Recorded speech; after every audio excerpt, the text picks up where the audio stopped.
Assalamualaikum warahmatullahi wabarakatuh. Nama saya Mulia Hasbi. Di sini saya ingin menjawab UTS Hukum Acara Perdata. Adapun soal yang pertama, uraikan pengertian hukum acara perdata dan kenapa hukum acara perdata dibutuhkan dalam proses penegakan hukum perdata. Adapun uraian hukum perdata di sini dikelompokkan ada tiga, yaitu yang pertama hukum perdata adat, yang kedua hukum perdata Eropa, yang ketiga hukum perdata nasional. Beberapa alasan yang dikemukakan mengenai pentingnya pengaturan hukum acara perdata antara lain, yang pertama menjamin kepastian hukum di mana setiap orang berhak mempertahankan hak perdatanya sebaik-baiknya dan setiap orang yang melakukan pelanggaran terhadap hukum perdata yang mengakibatkan kerugian pada orang lain. Untuk soal yang kedua, uraikan apa saja yang menjadi ajas-ajas hukum acara perdata.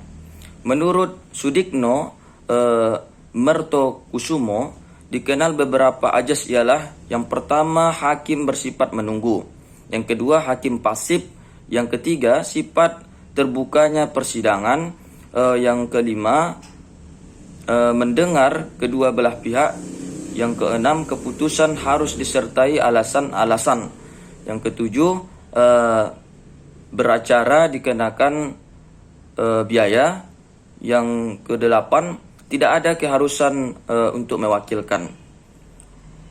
Untuk soal yang ketiga, uraikan apa yang dimaksud dengan gugatan dan apa bedanya dengan permohonan. Dalam gugatan ada suatu sengketa atau konflik yang harus diselesaikan dan diputus oleh pengadilan.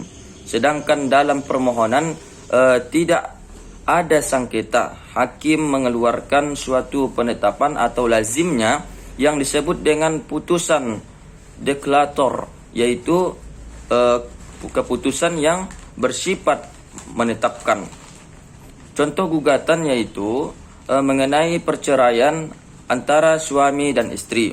Sedangkan contoh permohonan yaitu permohonan pengakuan anak kepada pengadilan. Untuk soal yang keempat, uraikan apa hubungan antara posita dengan petitum. Jawabnya, posita disebut juga dengan fundamentum vetendi, yaitu bagian yang berisi dalil yang menggambarkan adanya hubungan yang menjadi dasar atau uraian dari suatu tuntutan. Untuk mengajukan suatu tuntutan, seorang harus menguraikan dulu alasan-alasan atau dalil sehingga ia bisa mengajukan tuntutan seperti itu.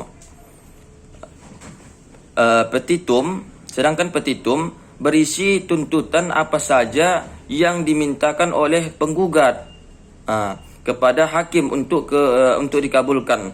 Selain tuntutan utama, penggugat juga biasanya menambahkan dengan tuntutan subside atau pengganti seperti menuntut membayar denda atau menuntut agar keputusan hakim dapat dieksekusi walaupun akan ada perlawanan di kemudian hari.